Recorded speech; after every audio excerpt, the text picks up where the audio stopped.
And this week we have more questions coming in from friends and old co-workers. And this week, one of the questions we was asked was, how many licks does it take to get to the center of a Tootsie Pop? I did find some sources which I will link in the description. One is called Purdue University. They created a robot with a human-like tongue to constantly lick it to see how long it would take to get to the center of the Tootsie Pop. And it took a total of 364 licks.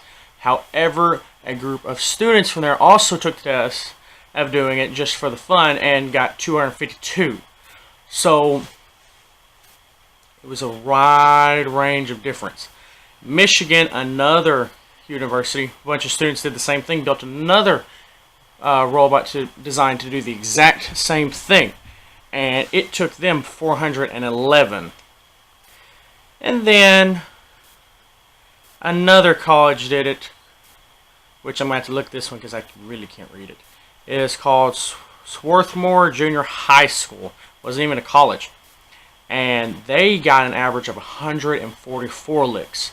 So it is kind of hard to actually give an answer to that. There is such a wide range, and there is no telling how many possible combinations it could be.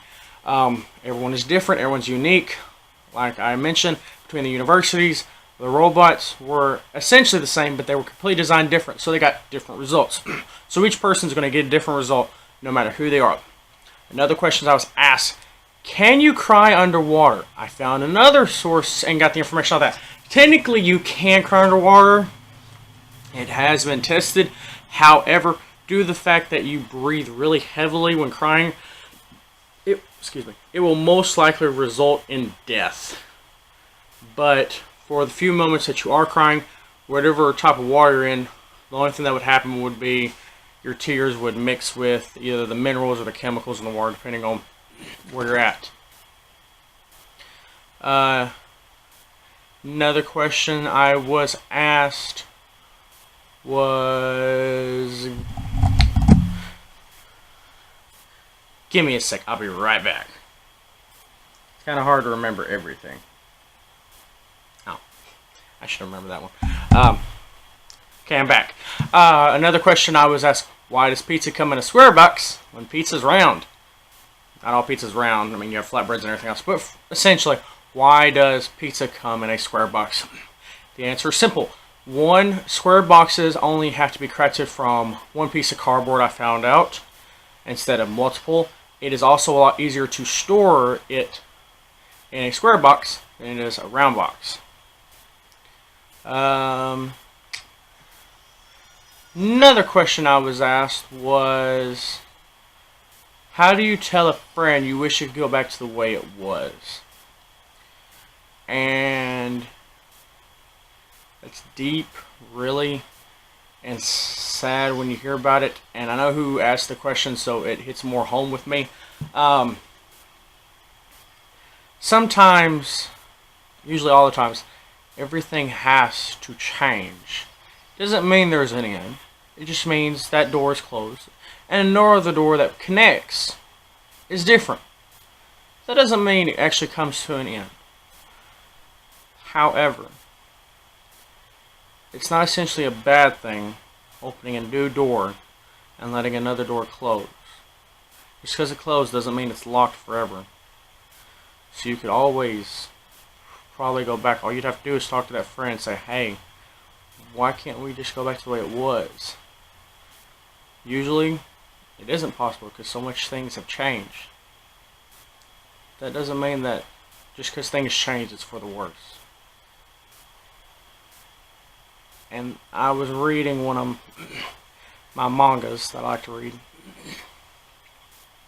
It's called Assassination Classroom. If you've ever heard of it, I highly recommend it. It had a very good quote at the end that contradicts that one. Because that quote that I was asked pretty much is, not all good things need to end.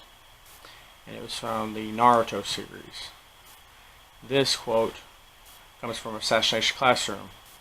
All things must come to an end. All happy things must come to an end, I guess. Everything does come to an end sooner or later. whether it be good or bad, whether it be happy or sad, whether it be angry or unsatisfied. Things change every single day, every second. We don't have control over the large scale things. We can control the little things in our life, but the small scale stuff, it just doesn't always work out the way we want it to. But there is usually some good sometimes when things do change.